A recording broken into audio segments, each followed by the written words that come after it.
तीसरे फ्लोर का लग जाता है। ये फ्लोर बीम से हम लोग उसको कनेक्ट करते हैं। जो हमारा शेयर वाल है, ये हमारा बॉटम से जहाँ से हमारा ड्राफ्ट होता है, जहाँ से फाउंडेशन हम बिल्डिंग का स्टार्ट करते हैं, वहाँ से कंटिन्यूसली हमारा वो 10 फ्लोर का हमारा G+10 ये बिल्डिंग है, G+10 हमारा ये जाएगा। ये सामने जो शेयर वाल ये है, सामने ये हमारा शेयर वाल, ये अपना शेयर वाल है। देखिए इसे मेन बार आया है 16 का, ये दोनों तरफ से, और बीच में फिर से नॉन स्ट्रक्चर वाल है। ये कवर ब्लॉक है राउंड शेप में, ये नॉन स्ट्रक्चर वाल है। ये स्लैब बीम है। इसमें एक साथ तो ये काम होता है आपका। सबसे पहले मार्किंग होता है, जो कि एक एक्चुअल लाइन से फिर होता है, ये आप देख रहे होंगे। देन उसके बाद से शेयर वाल का स्टील रेनफोर्समेंट बाइंडिंग होता है, फिर नॉन स्ट्रक्चर वाल बाइंडिंग होता है, फिर बीम का स्टील बांधा जाता है।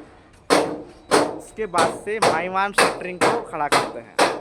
माइवान शटरिंग जो है एक डिफ़िकल्ट प्रोसेस है, क्योंकि इसमें टोटली हम पहले से बने हुई शटरिंग, पैनल हुआ होता है। जो कि पैनल वाइज क्या करते हैं, एल्युमिनियम से बना होता है, उसका इस्तेमाल करते हैं। अब सर बताएंगे कि कैसे कैसे पार्ट्स आते हैं, जोन क्या होता है, क्या पार्ट्स होता है, इसमें क्या क्या बिल्डिंग होता है। बिल्डिंग हम क्या करते हैं पार्ट वाइज में, जोन वाइज में हम बांटते हैं पहले, ठीक है। क्योंकि हम लोग जोन वन में जब तक नहीं बांटेंगे फिर पता नहीं चलेगा हमारा किस एरिया का पैनल है, कहाँ है, नहीं कि वो छोटा छोटा पीस होता है। ठीक है। तो वॉल का अलग होता है, कि विंडो का अलग होता है। वो मतलब 100 mm से लेके हमारा 2400 तक 2500 तक का हमारा एक एक पैनल होता है। तो ठीक है। ढूंढना फिर बोलना बहुत मुश्किल होता है ना, मतलब खड़ में सुई ढूंढना, अच्छा। कहावत है। तो फिर वैसा मुश्किल होता है, इसलिए हम लोग कहते हैं जोन वाइज करते हैं, zone 1, zone 2, zone 3, zone 4, zone 6। Building को जोन में बांटते हैं। फिर एक जोन का जो हमारा होता है, जोन 2 या 3 होता है, उसको हम क्या करते हैं, एक पैकिंग होता है, पैकिंग वाइज रखते हैं। पैनल का एक नंबरिंग होता है, पर पैनल पे एक वाल को 1 का है कि जोन 1 का है तो उसका कितने नंबर का वाल है, कितने नंबर का पैनल है, तो लिखा हुआ रहता है। फिर नंबरिंग वाइज से हम क्या करते हैं, उसको प्रोसेस में इसको आते हैं, फिक्सिंग करते हैं इसको। इसमें कंपोनेंट क्या क्या इस्तेमाल होते हैं? वाल, स्लैब। कंपोनेंट इसमें बहुत तरह का डिफरेंट कंपोनेंट है। फर्स्ट में तो वाल होता है, वाल के बाद आपका उसके बाद आपका बीम्स का साइड आता है, बीम का बटम आता है, उसके बाद आपका स्लैब आता है, विंडो का आता है, आपका जो विंडो का प्रोसेस है, विंडो आता है, गेट का आता है, आपका जो डोर होता है, डोर फ्रेम होता है, डोर फ्रेम होता है। जैसे ये आपका देखिए ये विंडो है, तो विंडो का पूरा एक स्ट्रक्चर है। डॉन स्लैब का वाल है, फिर उनका पैनल है, फिर ऊपर का कवर है, फिर आगे का बीम का तल्ली आएगा। एक ये पूरा पैनल में आता है। तो पैनल होता है, फिर जैसे किचन का हो गया, किचन का स्लैब हो गया हमारा, किचन का जो डेक स्लैब होता है जिसमें हम फ्लोर होता है हमारा, वो सब एक साथ में हम लोग इसको कंप्लीट पैनल किचन का जो स्लैब है, पूरा साथ प्लेटफॉर्म स्लैब, वो भी आप लोग पूरा मेहमान में ही नहीं करते करते हैं। जितना भी मतलब किचन बिल्डिंग में जितना भी आपका वर्क होता है, तो हम लोग क्या करते हैं, उसको पूरा पैनल वाइज ही करते हैं। जैसे ये आपका हॉल हो गया, इस हॉल में देखिए पूरा कंप्लीटली वॉल लगा हुआ है। हॉल का विंडो हो गया तो विंडो कंप्लीट है। ओके। हॉल हो गया हमारा, हॉल हो गया। यहाँ से हमारा क्या है, टॉयलेट है, तो टॉयलेट का जितना फंक्शन है, वाल है, टोटल स्लैब है, एक साथ में हमारा ये फॉर्मवर्क होता है, सेटिंग लगता है। ये हमारा किचन हो गया, ये अपना टॉयलेट है। टॉयलेट हो गया। इसमें वेंटिलेशन भी साथ में निकल गया है। वेंटिलेशन साथ में केवल है। एक जैक ही लगा है 2 बाई 2 मीटर में। ये शॉकिंग बात है हमारे लिए।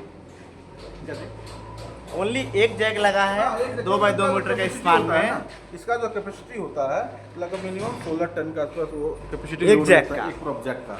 तो उस हिसाब से हम लोग क्या करते हैं, लोड निकालते हैं, जो कंक्रीट का जो लोड होता है हमारा, हाँ। फिर उस एरिया में कितना हमारा कंक्रीट आता है, उस हिसाब से हम लोग क्या करते हैं, प्रोजेक्ट को फिक्स करते हैं। इसमें जो पार्ट्स एसेसरीज क्या क्या लगी हैं वाल में, इसके बारे में बताएंगे आप? पिन, पत्ती, सॉकेट क्या क्या है? इसमें मेन है, इसको हम लोग पिन पत्ती बोला जाता है। ये पिन पत्ती है, ये तो पिन लॉक है। होता है। ये जैसे हॉल है ना, हर 300 पे 300 पे एक लॉक अभी तो कम डाला हुआ है, बाद में एलाइनमेंट करने के बाद फिर इसमें पूरा लॉक हो जाता है। तो ये पिन पत्ती एक होता है। दूसरा होता है कि पिन पत्ती हो गई, ये हो गया ये इसको पिन पत्ती बोलते हैं। हम लोग क्या वॉल लॉक करते हैं इससे। और वाल की जो थिकनेस है इससे फ्रीज होती है। हाँ, फ्रीज भी होता है, और ये लॉक भी वॉल को करता है। एक दूसरे से वॉल को, आउटर और अंदर के वॉल को अटैच करता है। बाहर ये पिन पत्ती से लॉक होता है, ये अंदर से लॉक होता है, पिन से लॉक होता है। Okay, understand. तो ये क्या करता है, वॉल में हम लोग डालते हैं। यानी कि इससे वाल आपका लॉक हो जाता जो है। यहाँ पे दीवार है, सबसे नीचे लोअर कंपोनेंट में एक आपका आइटम लगा है, क्योंकि ये हाँ। सामने रखा। हाँ, वो लगा हुआ देन उसके ऊपर ये लंबा वाल लगा है। ये लंबा वाला पूरा कंटिन्यूस दिया है। फिर उसके आपका ऊपर- विंडो हो गई, ये आपका हो गया, गेट का हो गया, पूरा गेट अपना का फिर 300 का एक पैनल हाँ, लगा है। 300 देन पैनल स्लैब दिया का हुआ है, कॉर्नर फिर लगा एक है। कॉर्नर स्लैब का कॉर्नर, तो फिर स्लैब है। देन स्लैब आया है। हाँ। स्लैब में टिपिकल पैनल के जगह साथ साथ में ये कुछ चैनल्स लगे हैं जो जैक हाँ, और जो कि इसके- जैक जिसमें जैक लगता है, क्रॉप जैक लगाएंगे, उनका पॉइंट के लिए उनको कनेक्ट होगा ना दूसरे से, क्योंकि स्लैब का जो बोर्ड है तो वो पैनल वाइज में है, तो पैनल वाइज कनेक्ट करके हम लोग चैनल होता है जिसको बीम बोला जाता है, इसका बीम रहता है पतला सा, उसमें हम उसको कनेक्ट करते हैं उसको। ओके जैक भी इसमें अलग तरह का है, थोड़ा सा ये क्रॉप जैक है, अलग तरह का नहीं है, बस क्रॉप जैक है, बस थोड़ा सा क्या क्या इसको थोड़ा मॉडिफाई कर दिया है। ये आपका हाँ, निकलता नहीं है हाँ, इसमें। नहीं निकलता है, क्योंकि बीम में डाला तो निकलता नहीं, हमारा मिस नहीं होता है। देखिए संकन एरिया है आपका, बाथरूम डिजिटल फिटिंग,